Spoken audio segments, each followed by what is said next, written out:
Welcome all of you here tonight for tonight's talk, both those of you in the room and those of you out there somewhere in the ether watching this on our streaming channel. Those of you who are out there can, over the course of the evening, tweet in your questions, hashtag BardGradCenterTV, and we'll read them if they're appropriately phrased at the end. And they're trending positive. Right, during the question period. Tonight is, by my count, the 106th meeting of the Seminar on Cultural History as we open our 15th year here at the Bard Graduate Center. And we're going to talk tonight and hear from Timothy Murray, who is probably the most serious thinker about historical archaeology, which is to say, the part of archaeology that does material culture without calling itself material culture. He's the Charles La Trobe Professor of Archaeology at La Trobe University in Australia. And in recent years, he has published a series of works that circle round the extent of his interests and I think also define the topic that we'll hear from tonight. I had the pleasure of working with him on one of these books, a collaborative project directed by Alain Schnapp, run out of the Getty on world antiquarianism. That was published in 2013. Also in 2013, co-authored with Peter Davies and Penny Crook, published by Sydney University Press, An Archaeology of Institutional Confinement, the Hyde Park Barracks, 1848-1886. And just last year, a collection of his essays, which I have here, if you want to look at, From Antiquarian to Archaeologist, The History and Philosophy of Archaeology. And I think that this going back and forth between excavation and fieldwork on the one hand and serious reflection on the history of the practice and the meaningfulness of the practice really defines Professor Murray's work, and it is not only a pleasure to bring him here, but also I think an opportunity for us with our interest to think seriously and be provoked to think more seriously about the role of archaeology in thinking about material culture. So it's with that in mind that I welcome Tim Murray. Thanks, Peter. Okay, tonight we're going to be looking at some aspects of material culture you may not necessarily be familiar with, but nonetheless I suppose they are signature items of the 19th century, or the long 19th century, which is the focus of much of the research I've done over the last 20 years. So what I want to do this evening is to explore some particular aspects of contemporary research in historical archaeology, a large and complex field that's grown swiftly, I think, in North America, South Africa and Australia since its inception in the USA in the early 1960s. The late Jim Dietz, whose book In Small Things Forgotten remains as one of the best introductions to the field, defined historical archaeology as, quote, the spread of European culture throughout the world since the 15th century and its impact on indigenous peoples.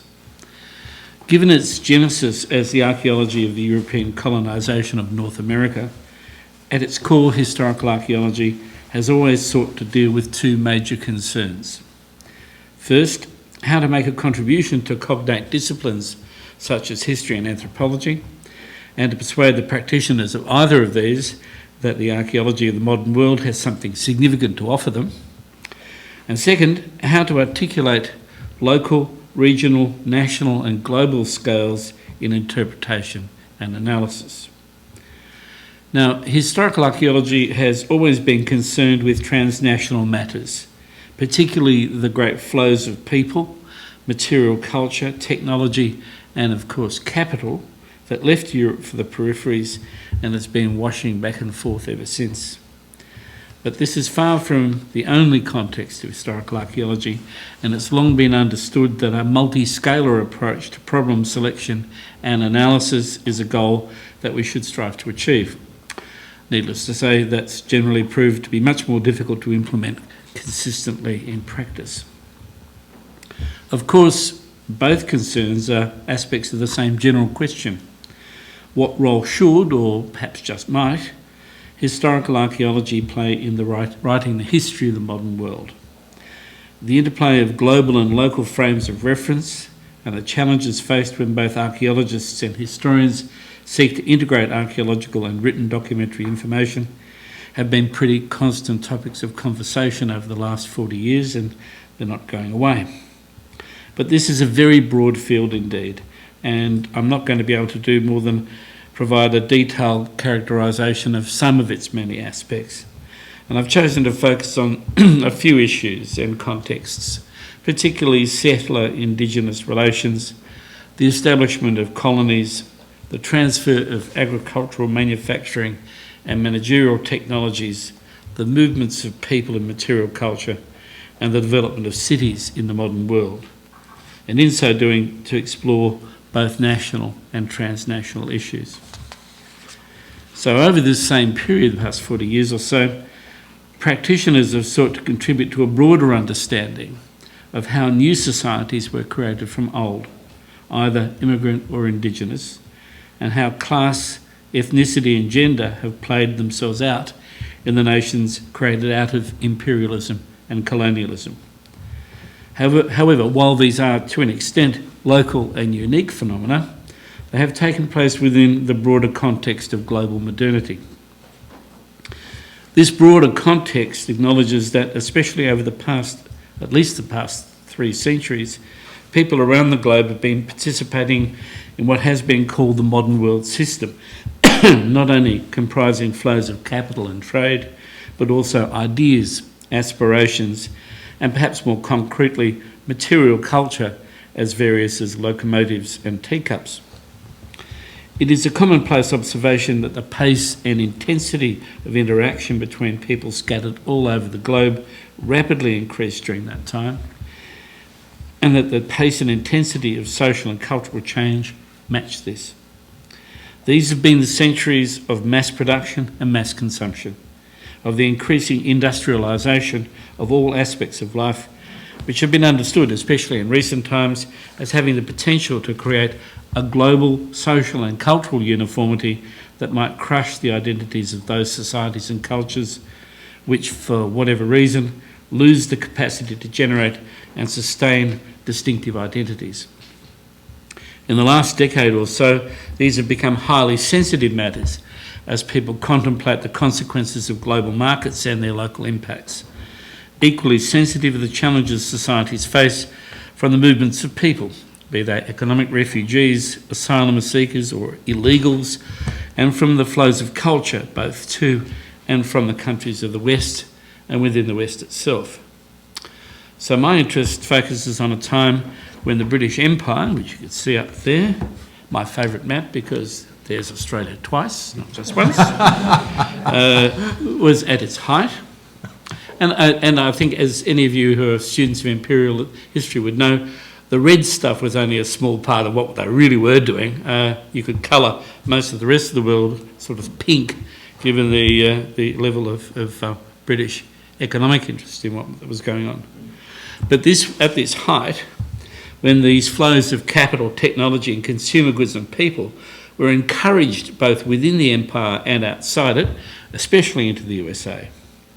And these numbers, when you think about them in the present context, and I'm sure you're well aware of what's been going on in Europe over the last 18 months or so, but between 1815 and 1914, 22.6 million people left Britain for settlements and colonies spread out across the world, as did hundreds of millions of pounds worth of capital investment in railways, ports, cities, shops, ships, agricultural and pastoral enterprises, and the building of institutions as various as courts, schools and universities. For the vast bulk of that time, these settler colonies were not yet nations, and non-settler colonies, particularly in Asia and Africa, were decades away from gaining their independence. And this is just Britain. We're not talking about immigration out of the rest of Europe, which was also considerable.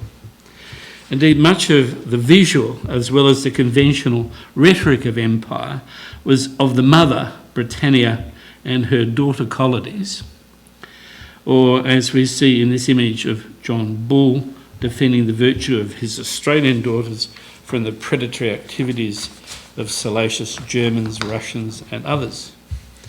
This iconography is very common during the 19th century. I'm sure you're aware of it. Now, this was a century of quite astounding global mobility, exemplified on the large scale by the considerable populations that rushed the sites of gold strikes, first in California, then for almost a century in various parts of Australia, then on to the Yukon, to Siberia, and to South Africa. But this mobility also happened at a very personal scale, with soldiers and administrators and their families on colonial or imperial service, or economic refugees from the west of Ireland moving to England and from then to the USA or on to Australia. And we'll be hearing a bit more about them in a few moments. Now, tonight I just want to explore some of the context within which settler colonies, such as those in Australia, became established and then transformed into nations during a period of intensifying globalisation. But as I remarked in an edited book I produced a few years ago called The Archaeology of Contact in Settler Societies, exploring the archaeology of nation building during this period is, in the early 21st century at least, to a large extent subverting the preeminence of their narratives that told the national story. These are historical archaeologies of transformation, of diaspora and globalisation. They're also about frontiers, about blurred boundaries and the refashioning of ethnicities and identities. The political context of transnational historical archaeologies is undeniable and pervasive, as post-colonial societies at once celebrate diversity and cultural and social possibilities deriving from an extraordinarily eclectic sampling of global capital, while also seeking to retain identities that have created the cohesion of nations. There's an example of, here's a test for you. Those people who are looking from afar, they won't be able to participate, but who can spot the Australian flag?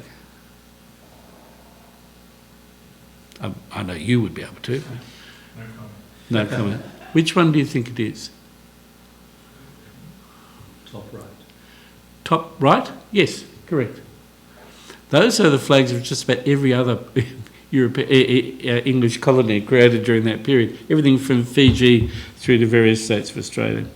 So there are issues still rumbling through. The New Zealanders are in the process of creating a flag of their own now, like the Canadians did. But immigration on the scale I'm discussing had significant and lasting impacts on Britain and the other European nations that lost population during the 19th and 20th centuries.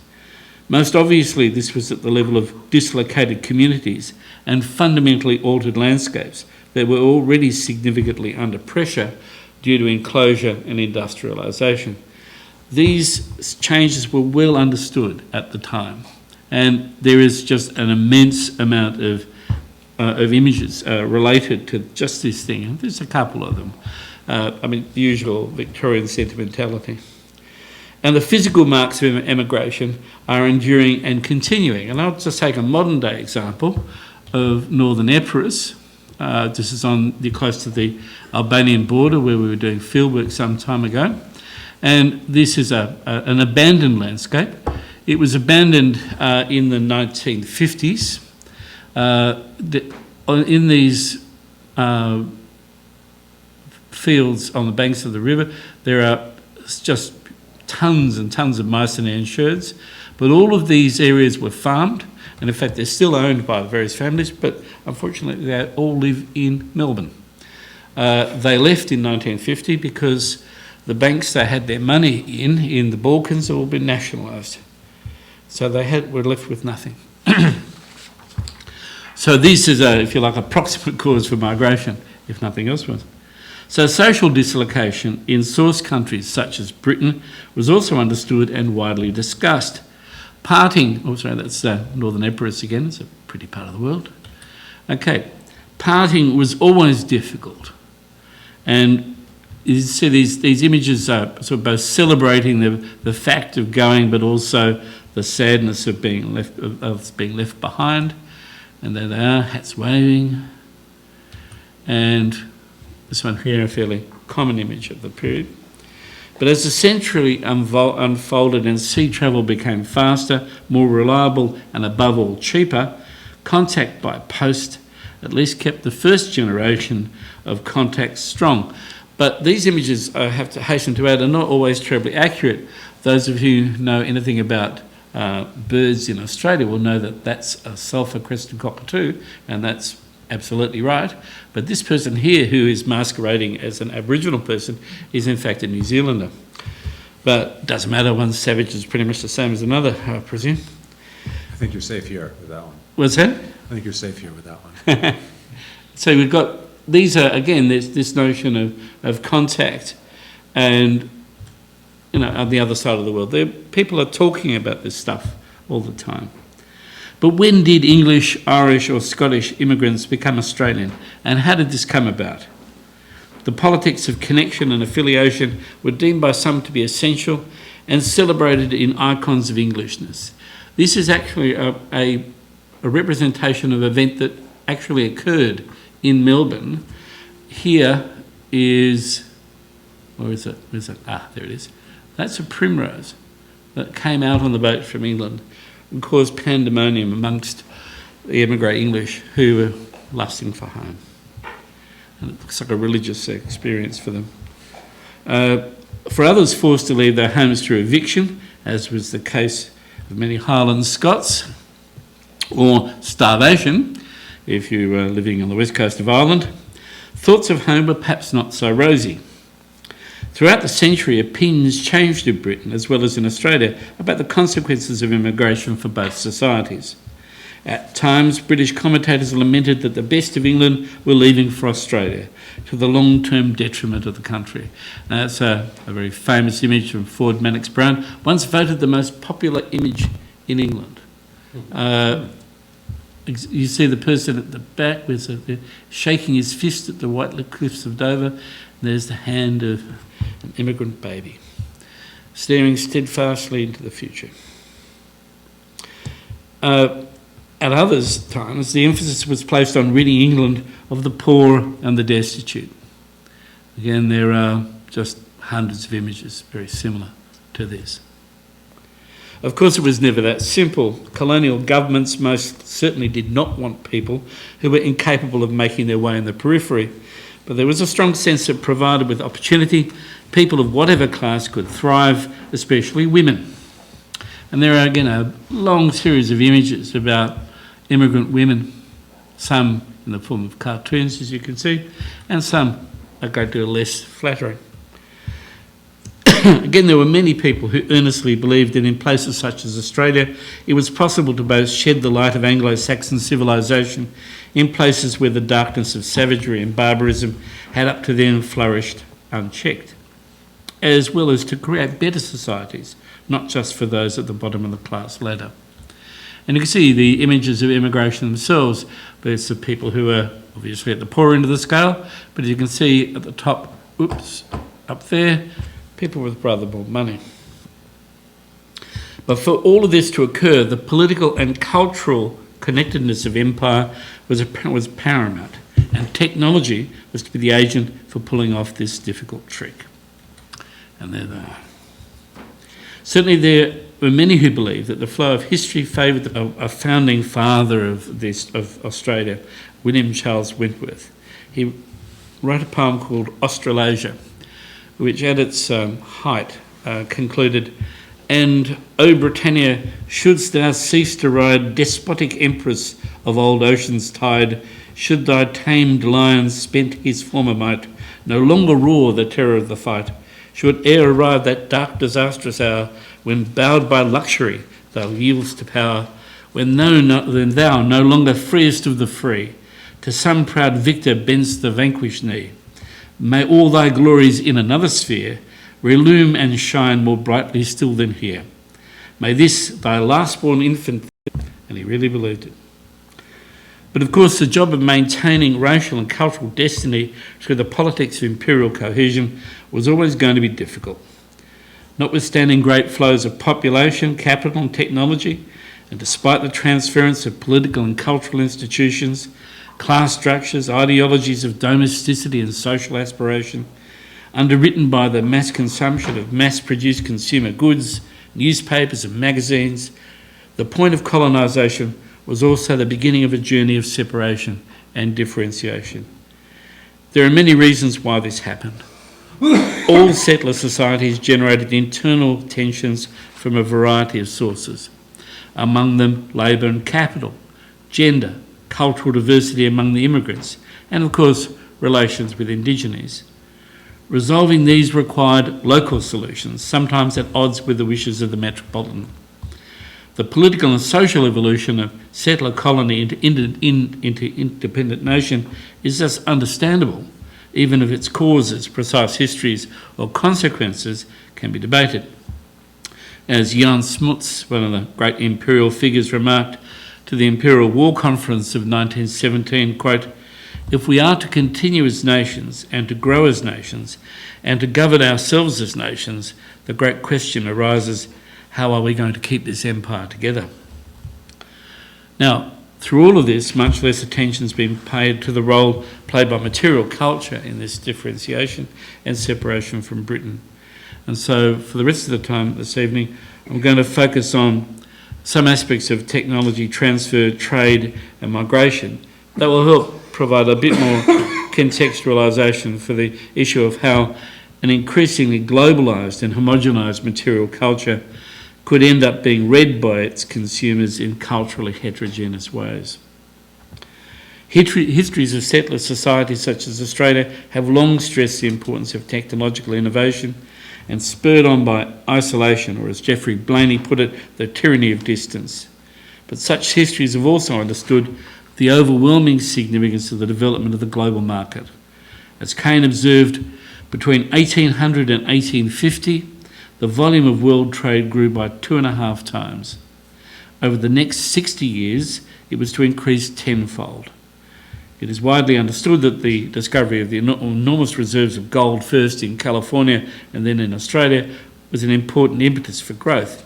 But it's also true that the application of steam technology to transport on land and at sea made all this possible.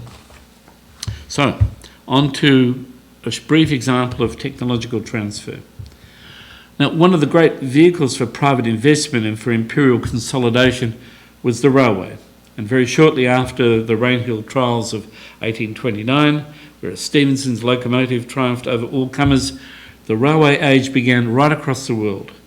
For example, railways were constructed in Brazil and Chile in 1852, Australia 1854, India and Argentina in 1857, Java in 1864.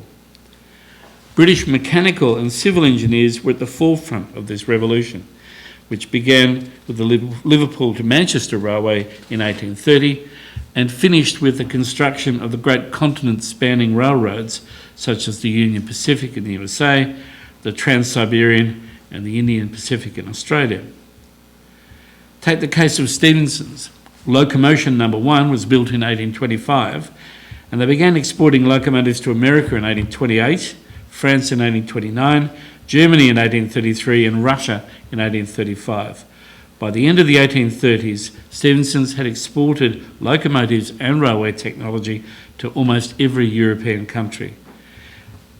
Over a 112-year period, a total of 4,185 steam locomotives were built and used all over the world from Stephenson's. Now, an excellent example of Stephenson's engineering is to be found in Sydney. This is locomotive number 1, was built in 1854, and it's the oldest locomotive in Australia. It's a marvellous thing, as you can see, and the reason why I know something about it is because I was involved as project archaeologist in pulling the thing to pieces and putting it back together again. And while I knew absolutely nothing at all about steam, at the start of it I ended up knowing a bit more about it than I did before. But while the material culture itself is fascinating, the very interesting thing about this particular locomotive and the story of the Sydney Railway Company was what happened to the company itself. Now, it was founded in the 1840s. The railway was constructed during the 1850s. It was completely privately financed on the basis of raising share capital, but it went bust. And it went bust quite quickly, and it became the first publicly owned railway in the world. Mostly because the people who had constructed this railway didn't know how to do it. And they didn't realise the enormous complexities of actually running a piece of material culture as complex as this. Now, there was a lot of fanfare and furbelow about this, even music created to celebrate the start of the railway. And indeed, the people, 500 immigrant workers and navvies were imported from England to dig the railway line. All of this paled into, I suppose, a kind of insignificance alongside the demands that this new technology actually placed, not just in terms of being able to literally construct things like this, which were very complex, but also the managerial process that you needed to make railways work. And indeed, there's a very strong argument that's been used many times before that one of the great, if you like, impetuses for the creation of middle class in the 1850s and 60s in Britain and in elsewhere was the creation of employment in places like this, especially at the level of managerial technology. Now, what happened was these things were exported to Australia, and something happened all over the world, in kit form. And the important thing about this is that the manufacturing companies, along with the kit form locomotives, exported the person who was there to put it all together and to create the railroad. The person who Stephenson's had worked for them was a man called William Scott. And his career is fairly similar to those that technical representatives from major British engineering firms and locomotive constructors did all over the world. Scott came out to Australia to set up the Sydney Railway Company, but after that was done, he went to the United States, built railroads there, and finished his life building railroads in Bolivia. He was a kind of imperial journeyman technologist.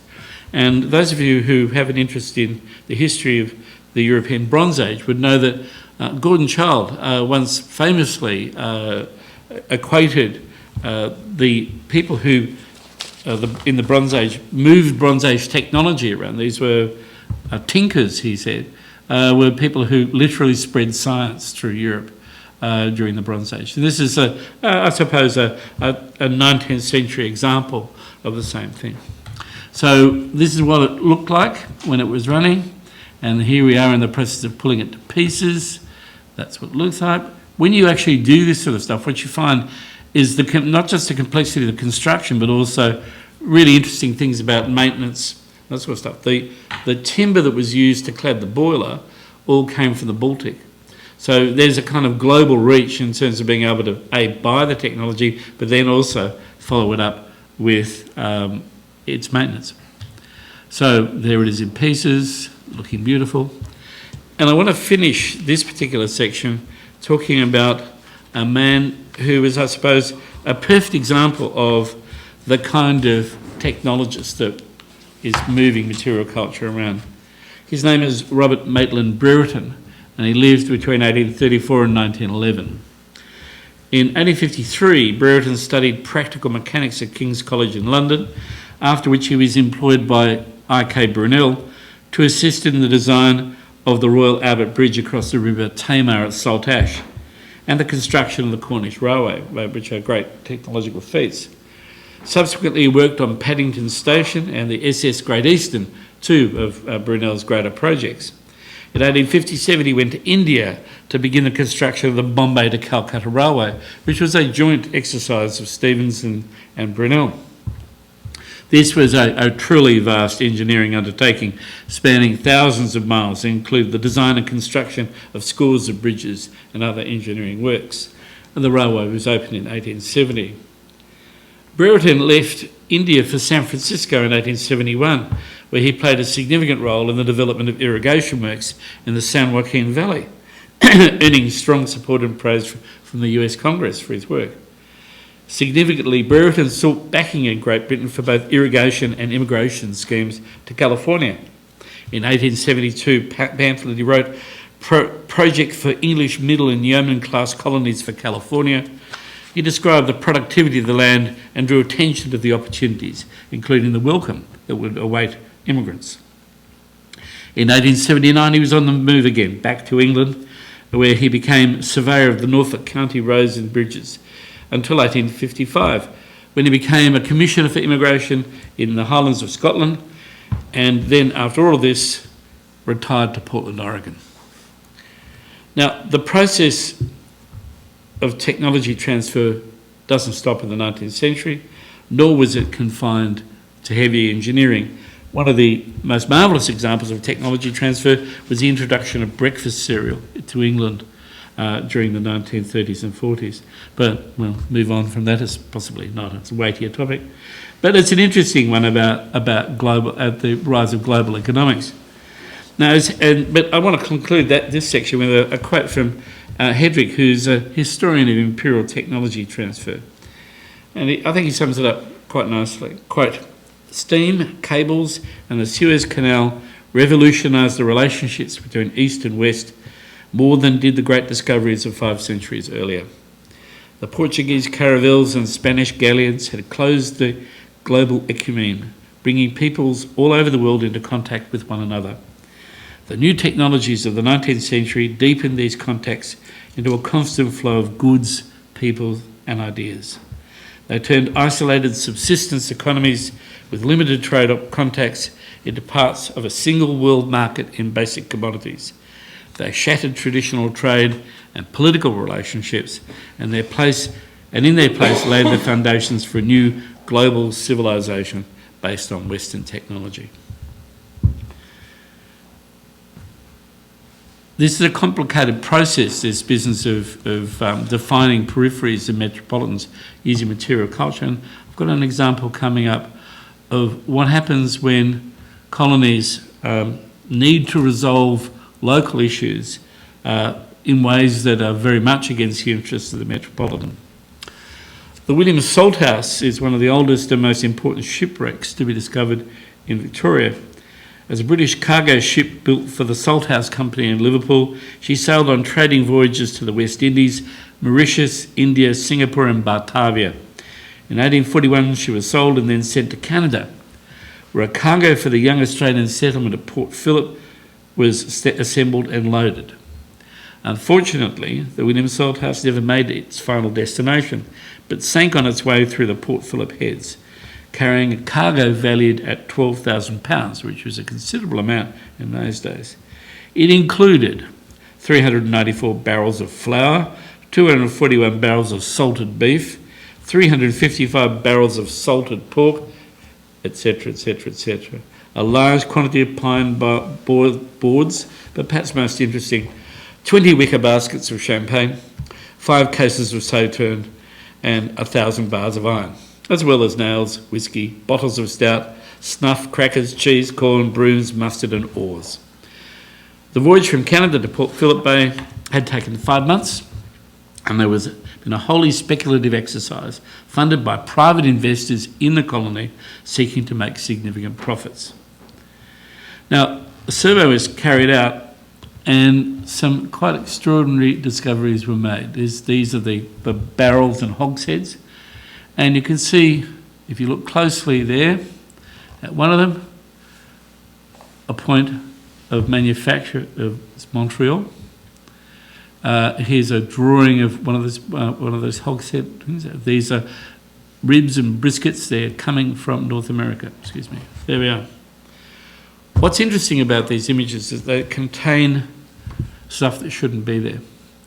The Navigation Acts, which were, I suppose, a pillar of how Britain maintained its control over its own markets and trade between its markets, made it illegal to bring cargo into imperial ports that were coming from outside of the empire. And this cargo had been assembled in the United States. What's even more interesting is that the governor of the colony of Victoria at the time was an investor in this particular exercise. And there was a great deal of lamentation about the fact that this thing had sunk. There were considerable fears about whether or not the trade between various parts of the world and Victoria would come to an end. And indeed, the Port Phillip Patriot, which was the local newspaper, but perhaps under the circumstances, a somewhat misleading title, expressed its disappointment with the unhappy end of the first cargo vessel to sail and its fear that future trade would be jeopardised. Perhaps this was simply an expression of the mercantile spirit of the time, which led to the repeal of the Acts in 1841, or maybe it's yet another example of the interests of the periphery requiring a liberal interpretation of the laws laid down by the metropolitan. But for all these misdemeanours, British trade in British goods massively expanded during this period. As speeds increased and freight rates dropped, trade boomed, even after the repeal of the Navigation Acts. Although the sheer size and technological sophistication of the British merchant marine was a significant element in that success, so too was the cultural preference for British goods throughout and frequently beyond the British Empire. British technology and consumer goods flooded the world. Even in outposts as isolated as Norfolk Island, literally hundreds of different types of decoration produced by British potteries are found on domestic ceramics excavated there. And here's some examples of it. This is Norfolk Island is really just an isolated pimple in the middle of the Pacific Ocean. But these are locally found, a very broad selection of patterns of these transfers produced in Staffordshire potteries in the period from 1860 to 1880, and they are everywhere in the world. To the extent that I've just finished supervising a dissertation which compares the material that we've been excavating in some of the poorer parts of Melbourne with similar parts around about the same time, this 1850s and 1860s in Buenos Aires. And while one would have expected that there would be some significant differences in material culture based on the different ethnic compositions of each of these places, I have to report that they're almost exactly the same. And that is something I would like to, perhaps we could talk about a little more during the question time. But it is a very significant issue that a lot of what one expect about differentiation doesn't happen with respect to these items of material culture. But where it does happen, I think is something we can talk about. So, this is all, I think, a timely reminder. Oops, sorry, I was going to give you a couple more of these. By the way, you could be anywhere in the world and find this stuff in the United States, South Africa, you name it, it's all there. These transfers, many of them are still in production. Okay.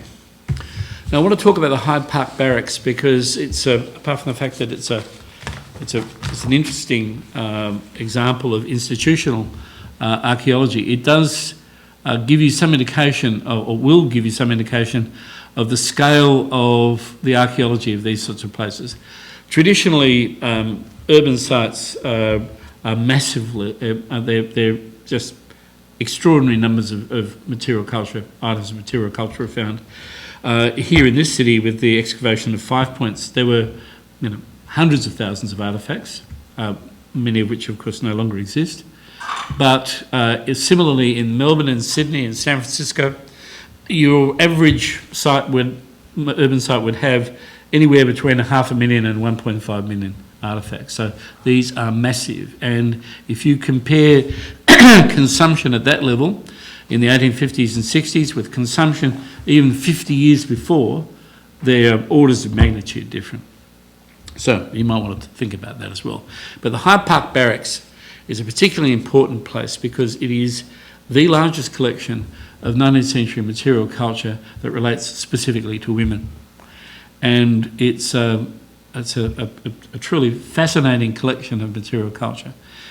Now, the immigration of women to Australia is something that was very much a part of government policy. And the female immigration depot, which was housed at the Hyde Park Barracks, which is this building here, from 1848 to 1886, was the primary reception and hiring depot in Sydney for what were called unprotected females.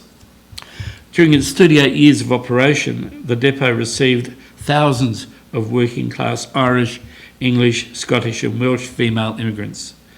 Caroline Chisholm, known as the Emigrant's Friend, earned this title for her work with poor migrants to Australia in the 19th century, and was sufficiently famous in England to have been the basis of Dickens's Mrs. Jellyby in Bleak House. Not a particularly favourable portrait, but nonetheless. Chisholm is credited with being particularly influential in reviving a British family reunion scheme which organised government-assisted or free passage to the colony for many families of ex-convicts between 47 and 52.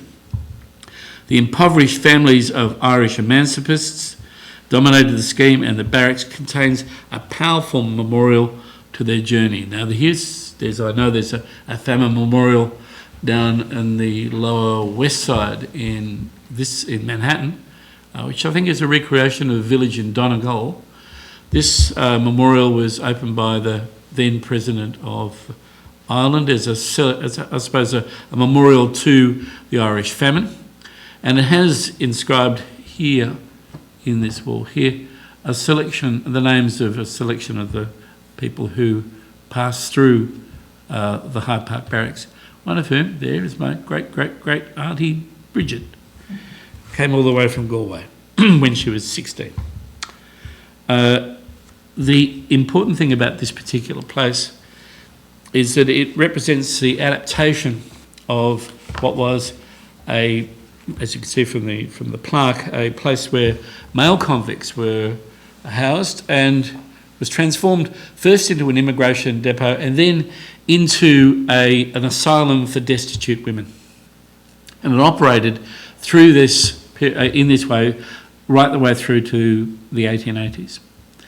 Now, what is particularly fascinating about this site is the very significant amount of material culture which is there. This ranges from children's toys, clothing. There's an enormous amount of material, as in textiles, that have been recovered, and there's material culture of all sorts. But it's very much related to the activities of women. Now, here on the bottom of the Hyde Park Barracks, this ground floor was where the hiring room was, where people who wanted to look for domestic servants, for example, would come here and hire, and in the upper floors were housed these unprotected females in the first instance. Later on, of course, in these upper floors, they were occupied by the sick and infirm.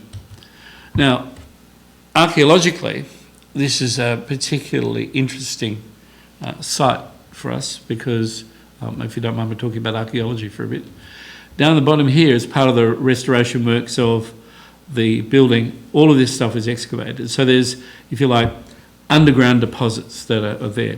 And all the floorboards on the ground floor are ripped up and excavated as well. But between the floor joists of the upper walls, upper floors, there was also a significant amount of material culture. And this actually relates to the occupation of the place by these women. And in each of these floor joist groups, there are, as I say, the material culture is found. Now, some people would have interpreted this as being examples of people trying to hide material culture from the oppressive matron who was running the organisation.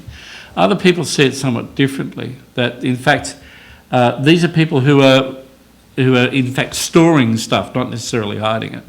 But in these floor joists contains the largest collection of material culture related to women in an institutional framework anywhere in the world. And I think, seriously, there are probably lots of other examples unexcavated in workhouses and various other places, particularly in England, but also I would think in the United States, where you would get a similar outcome. So what was going on is that there these women are, down the bottom, and this is hiring day, where this person here, we actually know who she is, that's the matron. And all of this was very highly regulated. These women were kept inside until they were, if you like, hired. They were regularly ministered to by members of the clergy, no Catholics of course, but only Church of England. And their lives were, in a sense, spent doing good works. What makes this also remarkable is that quite a lot of the material culture can be directly linked to individuals. These are medicines that were excavated, and you can see there, these are from the asylum period, is Alice Faye, and we know who, Alice Fry, and we know who she is, and we know where she came from, and we know where she went. So we have a tremendous amount of material culture that can be linked with the lives of individual people.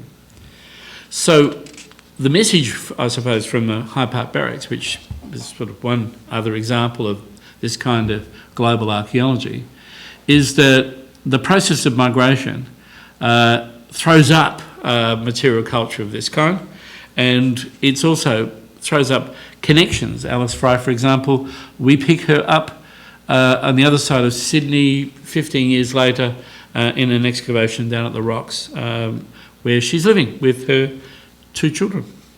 So we can begin to put together some extraordinarily detailed information about communities, about people, about what happens when they migrate, and of course we can talk much more about that.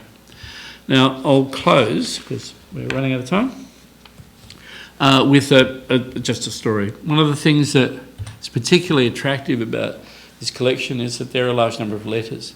So this is one of those occasions when you've got people talking about themselves or talking about life outside of the barracks itself.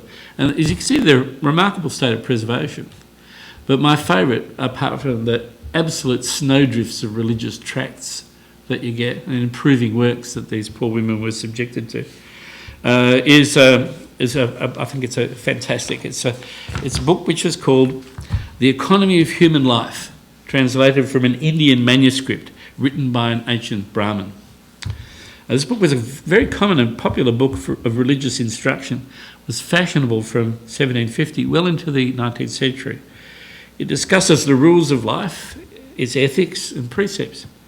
It's believed that the book was commissioned by a Chinese emperor in the early 18th century who, concerned that ancient manuscripts in the great library in Lhasa, Tibet, were being lost, sent a team of eminent scholars to Tibet to translate forgotten texts into contemporary Chinese. An Englishman living in Peking at the time then translated these into English in 1749.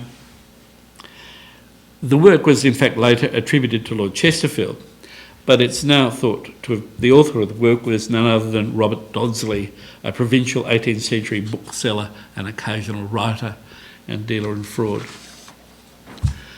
Now, after 20 years of analysing this collection and others like it, we have begun to get a sense of how these things begin to fit together. But as with the stuff about ethnicity and other elements of the work we've been doing, we find we have to constantly tack back and forth between what we think we're looking at and what we're actually able to, in a sense, connect with world inside and outside the barracks and between material culture and written documents. There's a tremendous richness here, and as well as in other historical archaeologies that are up for discussion, and which form an important part of current research into the archaeology of the modern city and on the archaeologies of diaspora and migration that were so important to their development and of course to new settler nations on the peripheries of the modern world. There are many things to emphasise, but the most important of all is the sheer untapped potential of sites like the barracks, which have existed all over the Western world in the 19th century. Detailed assemblage-based analyses of material culture that are found in such places will provide a great resource for understanding the histories of the modern world, but we should never actually doubt the difficulty of engaging with this, because to a certain extent it's not just about scale, it's also about understanding at what level you start to question. And I'll give you one example to close with. When we were excavating in the centre of Melbourne, we were able to get very, very good stratigraphic control over a number of cesspits that were containing hundreds of thousands of artefacts. When we say very, very good stratigraphic control, we thought we were able to determine the various points at which the parts of the assemblage were, if you like, laid down. But when we compared that to the timescale of the documentary evidence, we ran into a problem. And the problem is that the documentary evidence resolves itself to 6 months or a year. So what we found, of course, is that there's simply no way that the archaeology would ever resolve itself at that point. And being able to connect items of material culture to individuals beyond certain unusual circumstances is simply impossible. So what we need to do, and perhaps it's something we might want to talk about, is how you approach the, if you like, the scale at which you begin to connect the documentary evidence with the archaeology. Because if you look at it just simply in terms of timescales provided by the documentary evidence, the archaeological record simply pixelates and it becomes useless. You may as well not even bother. So something perhaps to be going on with. Thank you. Thank you very much. So we can put the lights back up and I think open the floor to questions. I have my cell phone just to kick things off. And that is, Ivan is editing for Oxford the Handbook of History and Material Culture.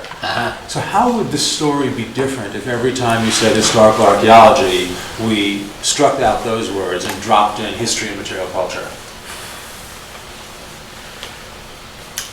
A very good question. I work a lot with historians, but it's not unusual for significant turf wars to break out between archaeologists and historians. They're common, I think, for two reasons. First up, for a long time, historians saw material culture as simply being a way of illustrating texts. And there are many historians who still believe that. Right? But there has been slowly, I think beginning in this country, really with people like Henry Glassy, the sense in which you can start to knit together a material culture approach to writing history that, if you like, deals with a fundamental problem, which is that for historians it's like, if you're an archaeologist, you work with an architect. The architect always controls the brief. There's no question at all that the archaeologist will ever be able to interfere. The architect knows what's got to happen. Same with the historians. The master narrative about what it is you're supposed to be talking about is actually laid down by historians, not by archaeologists. And so there's this serious tension about finding a place for material culture or for the archaeological side of material culture in those discussions. Because when you do, and I think the arguments related to sort of transnational archaeology emphasise this, when you start from a material culture or archaeological end, it actually forces you to begin to ask different kinds of historical questions. And in the case of I'll give you an example from Melbourne. We began our work there primarily to explore whether or not a traditional historical trope, which is that slums are made up of people who are lazy and itinerant and altogether unproductive, whether this was in fact the case.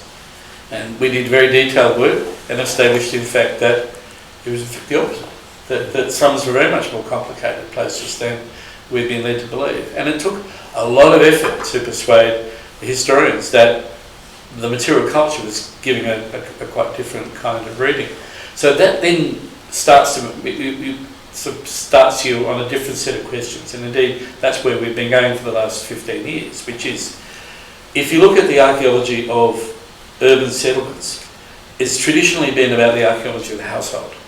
So the household's a unit of analysis. You dig somebody's house, you look at what's coming out of it, and you, in a sense, write the history of the place. But the real question is, and it comes up when you talk about the pixelation and difference in scales. The real question is, are all households unique, or can one begin to generalise? And what are the sorts of questions one should be asking? If you can't ask questions that, did this item of material culture belong to a person who was a manufacturer of costumes in the 1860s? If you can't answer questions like that, what sort of questions do you ask?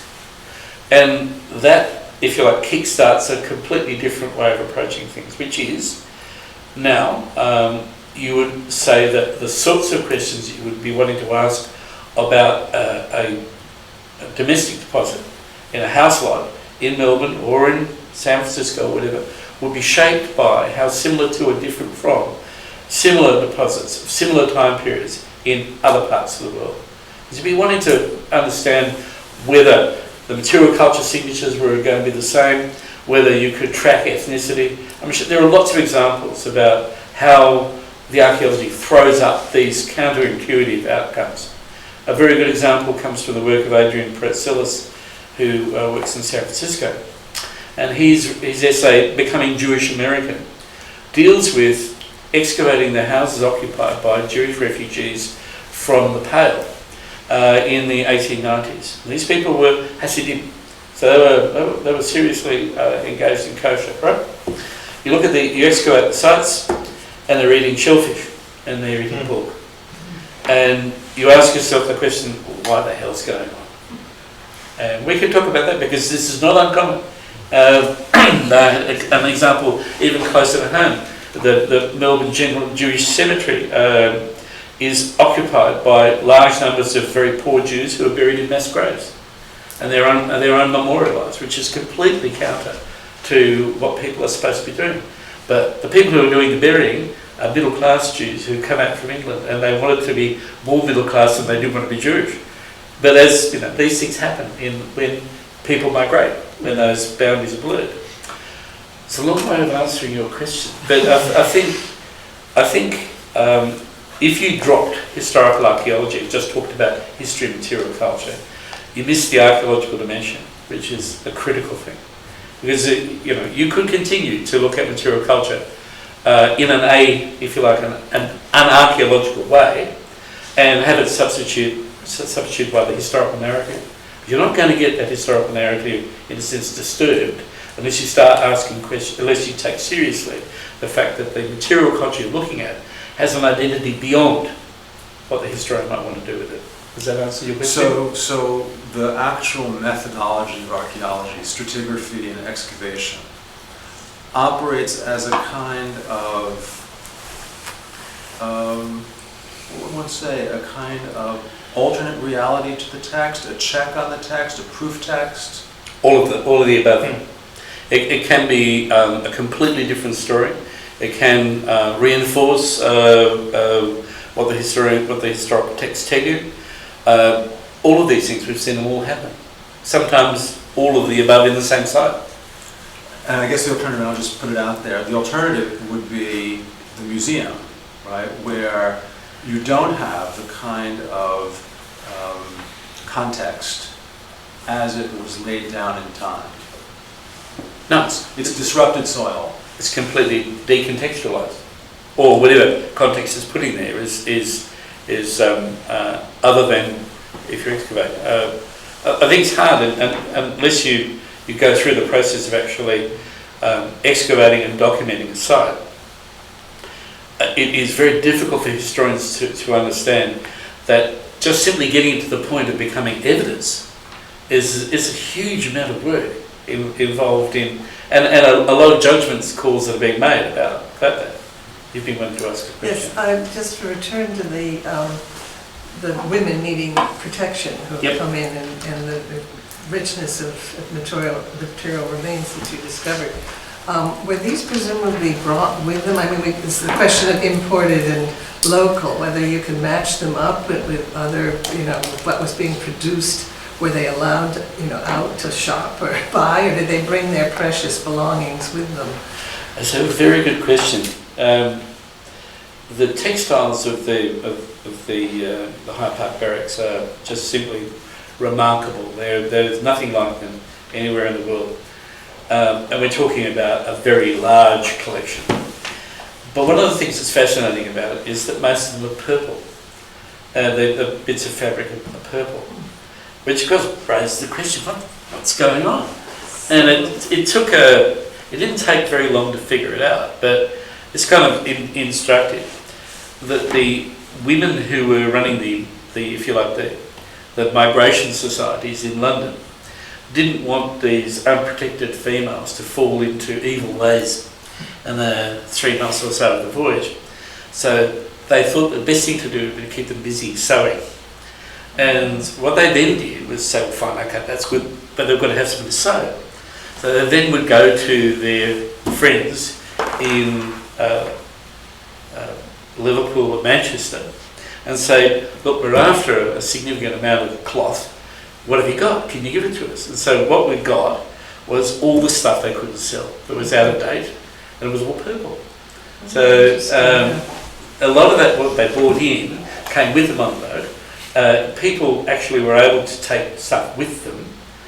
There are famous photographs of people fleeing the west coast of Ireland as migrants. They would only be allowed a tin box about this big, and with whatever items of material culture they had in them. But most people actually just acquired stuff while they were there, and friends, family would bring things to them. So it's kind of not completely open, but it's not completely controlled, if you get my drift. And in terms of citizenship issues in these places, like you mentioned that this woman had later had 2 children. Mm-hmm. I was very interested. My mother was English, and my son was working in London when his first child was born. They've been living in London for quite a while.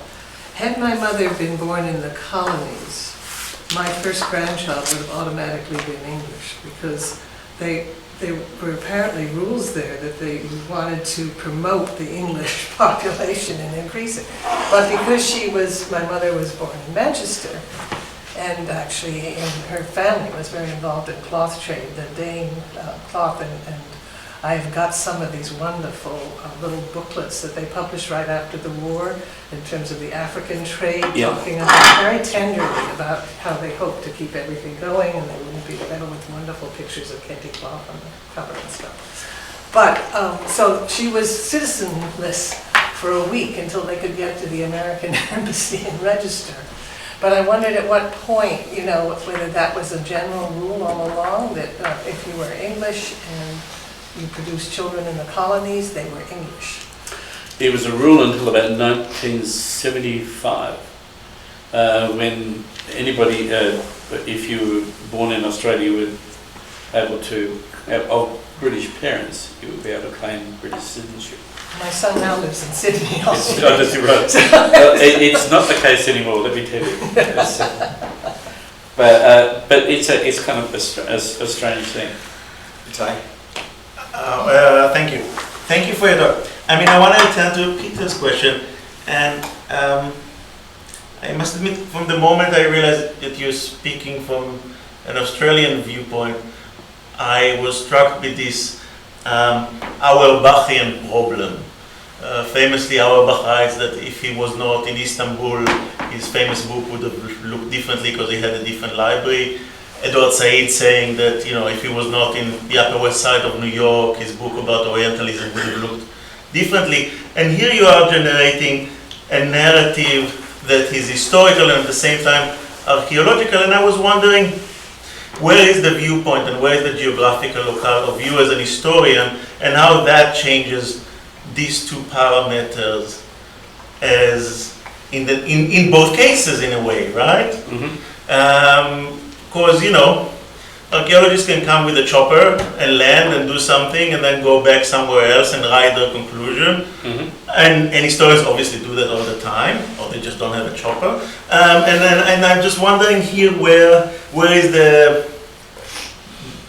looking from the outside? Because in a sense, you did give us a narrative of looking from the outside, but actually at the same time dealing with facts that are also in a way outside, constructing a world order that is not centrally focused on Australia necessarily. I mean, there's a few issues. There are kind of Auerbachian issues in a way, right? That is your library in a way. I see what you're saying. I suppose there are 2 points I'd make about that.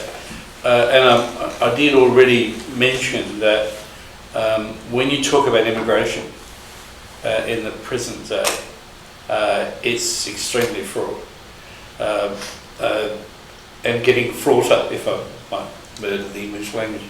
In Australia in particular, recent events would lead, I suppose, people to think that it was possible for countries to abrogate their responsibilities under the UN High Commission for Refugees by closing its borders. Sorts of things that the British Conservative Party, I think, is keen to do. The purpose behind, there are many reasons for doing this kind of archaeology, particularly about immigration. One of them is to remind everybody that we're all migrants, and that the very people who were seeking to stop coming to the country were our grandparents or our great-grandparents. So they were economic refugees, they were economic migrants. People would tend to forget that, and the other thing that we also have to deal with is confronting the whole idea about integration, about how societies are formed and what material culture can help you to understand how people are doing this. And it was some years ago when we started to do contemporary archaeology on houses occupied by people who were of Greek, Italian and Lebanese descent in Melbourne and in Sydney. And it was everyone's expectation that we would see very, very clear distinctions between them.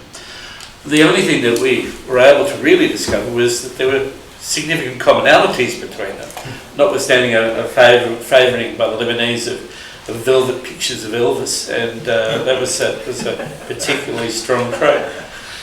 But this idea that somehow or another people, as when they migrate, kind of migrate with a sort of cultural shell around them, is something which a lot of this archaeology tends to question. Of course, because they're not saying people shrive themselves in their culture as soon as they get on a boat. That's not the case at all. Yeah. But what it does demonstrate, though, is that traditional discussions about consumption, and particularly ethnicity, tend to see these things as being as if choice is free. Well, it's not in colonies that are being established, and it's just where there's not that much stuff. And the people who are bringing it in aren't necessarily bringing it in to keep Chinese or Afghans or whatever is happy. It's just you consume what's there. And it wouldn't matter whether you're here in New York City in the 1850s or in San Francisco or in Melbourne or in Sydney. You use what's there. So the question really is, if the material culture is not marking ethnicity in the way you would normally see it, right? Or archaeologists believe it should be. Mm-hmm. I doubt very much whether it actually is that way, but nonetheless, if it's not doing that, then what's it doing? And if you look at it at the point of colonisation, then you might say choice is restricted. But as time passes in the 19th century, our expectation is in fact the differentiation of material culture actually increases, because it's possible for people to gain access to material culture that they wouldn't necessarily have had at the start. And that's when you also deal with the other aspect of migration, is that the people who are doing this later consuming have all got an idea about what their homeland looked like 40 or 50 years beforehand. So, Greek Australians, for example, have attitudes to life which were there in the 1950s, and their kids go back to Greece, and of course Greece is, possibly not a great example now, but Greece is a lot different than it was when their parents migrated. So yeah, look, that's the first thing I think about the immigration stuff. But the second thing is a lot of this archaeology is incredibly expensive. I'll give you an indication. In the centre of Melbourne, where property prices are appallingly high, to take an entire city block, which is what we've done, has required, I think, nearly $760 million worth of investment in building skyscrapers. Right, so that powers a great deal of archaeology. Right, well, we didn't get 760 million, I can tell you, but it was similar to 5 Points here, where you have major excavations being undertaken because federal government legislation requires that happens. Now, you wouldn't get excavation at that scale if it was funded by the NSF or National Endowment for Humanities. You just don't. Right? So what we're really doing here is heritage archaeology. So part of the payoff is, you're trying to add to the cultural capital of the country. Yeah. The destruction of these sites increases the wealth of the people who build the buildings. Mm-hmm. But the payoff has to be that people get something back and you get to understand something about the history of the city you live in. Yeah. So just to continue that, because it's a very interesting point. So if it's heritage archaeology funded by the government, do you feel as an archaeology that there is an agenda to the government who drives a certain type of material culture? I mean, do you feel one day that you will not find anything and nobody will fund you anymore? It's a crucial problem in the minute that there is, you can find, not so nice things, and you can find things that will not help you get more money for more digs, because it's archaeology. That's your problem as opposed to the historian who doesn't need the materials, right? I'll tell you what the biggest problem is, if after you've dug the stuff up, you do nothing with it. And I'm sure it's the same here in the States, but in Australia there are museums full of unanalyzed collections. Absolute. And nowadays storage is expensive, so museum curators start tapping their feet and saying, well, what have you done with the stuff? And of course, most of the time, people are too busy ripping it out of the ground and making a very considerable amount of money doing that, right? Shoving it into the museum with a minimum level of analysis. Mm-hmm. And away we go. Now, that all works until somebody says, hang on a minute, why do we keep on doing this if there's nothing happening? So there is a very serious issue about beginning to work with this material so that you can begin to tell these stories. All right? There's also the problem of discovering sacred sites and whatever, and having to stop the building. Sure. So, but the National Science Foundation gave very big grants in the 70s for working with museum collections that had been in the basement from the legacy of the great museum age of collecting. Yep. And they, funded these complete inventories and conservation projects and cataloging projects for entire collections that have been field collections of anthropologists and archaeologists going out. So. The same thing's happened in Australia, and of course, like here, the shock horror discovery is that a lot of that stuff's not very useful at all. And it has a kind of historical interest, but it was either collected so poorly right. and documented so poorly, or so illegally in some cases. illegally, frequently illegally, but done in a way where the questions that were, if you like, motivating the collection weren't clear. So the methodological connections between collection and question were never really clearly articulated. So I've had the experience of going back through 25 years worth of urban archaeology in Sydney, and to my horror, discovering error rates in the 60-70%, to the point where collections have been weeded without any documentation. It just goes on and on. And I think it's, if nothing else has happened out of all of this, I think people now are a great deal more careful about what they do with the material they've got. But we are faced with the prospects, as I'm sure you are, and certainly in the UK, that much of that stuff which is kept in storage actually will not do any good. Just to go back to Itai's question, there was something startling in your answer that I want to circle back to. And that is really the question of whether you think that migration is paradigmatic.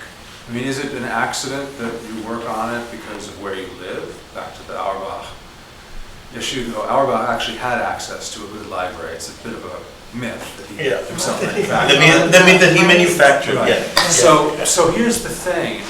You were talking about how, as you were describing the migration and immigration archaeology, that the objects didn't actually tell you how the people were using them. Yeah. Which then made me think, of course, that's always the problem of objects. It's the whole question of culture, right? Which is the thing that is super added to the material that animates it. So then is the dynamic of migration leading you to this very big field of concepts? Or do you want to keep it roped off from the big philosophical questions? No, not roped off at all. I think, Peter, part of it is that kind of grope our way forward. There's no sort of necessary game plan here, or there wasn't at the start. We honestly believed in the mythology of historical archaeology that it was the voice of the powerless and the oppressed, and the people without history and all this sort of stuff. And we thought it would be a fairly straightforward process. Open the boxes, do the analysis, and hey presto, it was all going to happen. And of course, when you do that, you find in fact it's a great deal more ambiguous. There's counterintuitive outcomes left and right, and all that stuff you expected to be quite straightforward isn't. So that's when you start asking questions, which will lead you to thinking, here's a basis on which we can look at archaeological theories as it's been formed, and understand that one of the things that characterises theoretical archaeology is the almost complete imperviousness of theory to any form of if you like, engagement with material.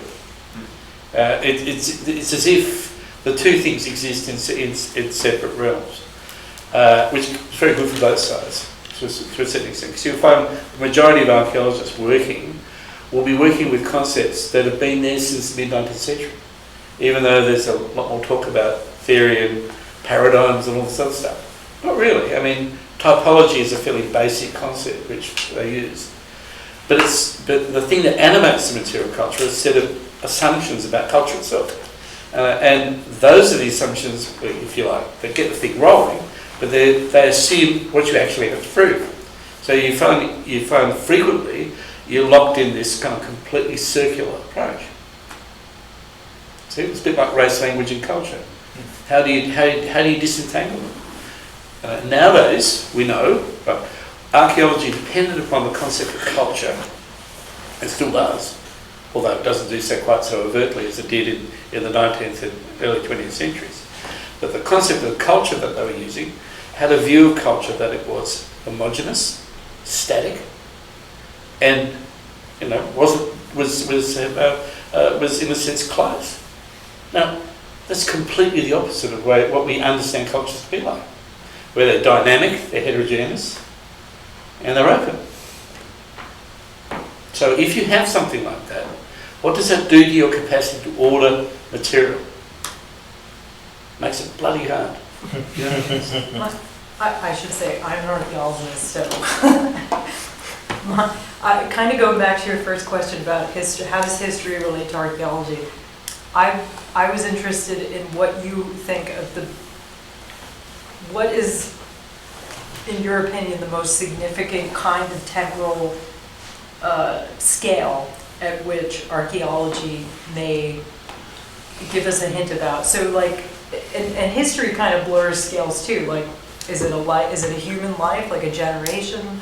Is it multiple generations? And back to culture too. If you go into prehistory, you're dealing with maybe cultures based in material culture that are thousands and thousands of years. And what or not, and what does that mean? And it seems like today, since the archaeology of modernity is kind of like the archaeology of the Anthropocene, this new idea, that it's been around since the 1950s. Yeah. Right? But what do you think is what is, because archaeology deals with scales based in material and even not even culture, but like physical materials like dirt and rocks and other radiocarbon dates and stuff. Yeah.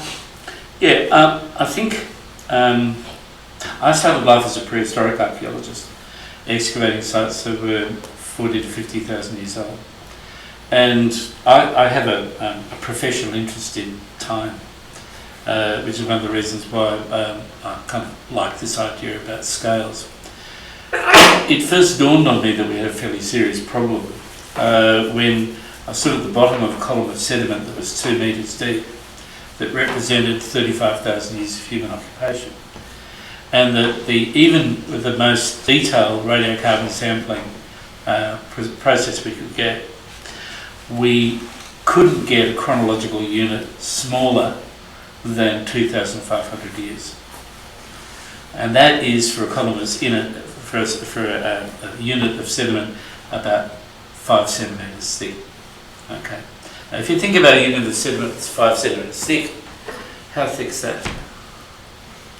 Okay, so you can have one surface, the simple single surface, that which is dated at 2,500 plus or minus. This thing over here, the same surface can be dated 2,500 years more or less above or below that. So, traditionally, particularly if you were French, you would see it as a single surface as an occupation unit, and everything in that unit was related to everything else. Well, it's nonsense. It just doesn't work that way, because sites don't accumulate that way. They do sometimes, they don't often. So, what I would say is that archaeologists are getting used to the idea that preconceptions they had about how you read off history from deposits are in fact now no longer tenable. And that you have to think about scaling questions to the scale of the phenomena that you're dealing with. So you think about a question that is 2,500 years in extent, a social process. I've got colleagues who'll talk about personal lives in the Paleolithic, individuals, and it's complete rubbish. Because even though you may want to believe that if you go to the Natural History Museum, there would be a last diorama of peat hunters coming over the hill, puffs of wood smoke make a rich, beautifully textured account of the past. It's got to look like it's a bit. Everyone's image about, you go to the Natural History Museum, and there would be a last diorama of peat hunters coming over the hill, puffs of wood smoke, dogs barking, that sort of stuff. This is what people want. But it doesn't work like that. Not archaeologically anyway. But certainly not in the prehistoric. And as we've seen with this stuff in urban archaeology, it doesn't work all that well there either. So, yet, of course, you can see other places, like if you're digging a Greek city or a temple or something like that, completely different kind of set of excavation issues. The question is, what sets the standard for what you should be achieving? Because the answer really is, it all depends upon the phenomena that you're dealing with. So there isn't a one-size-fits-all thing to this at all.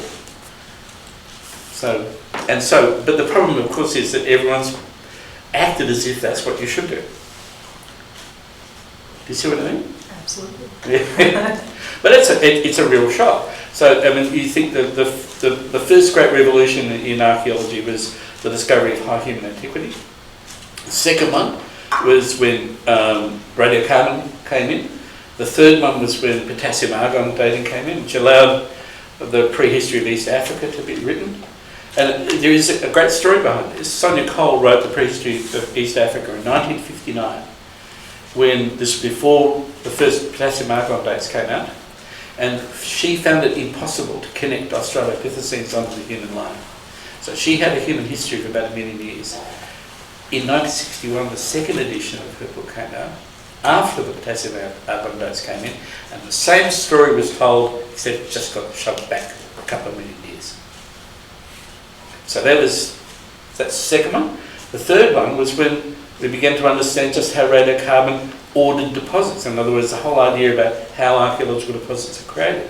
That's one of the reasons why archaeology is different from just about material culture. There's a constant mistake people make that material culture and archaeology are the same thing. Yes, archaeologists produce material culture, lots of it, but they also produce a huge amount of information about sites and about contexts and that sort of stuff. So that actually affects how you interpret. So, for example, if you weren't interested in dating and you're simply using typology to date, then of course material culture is absolute key to everything, because that's what you're dating. But it's not. Does that answer your question?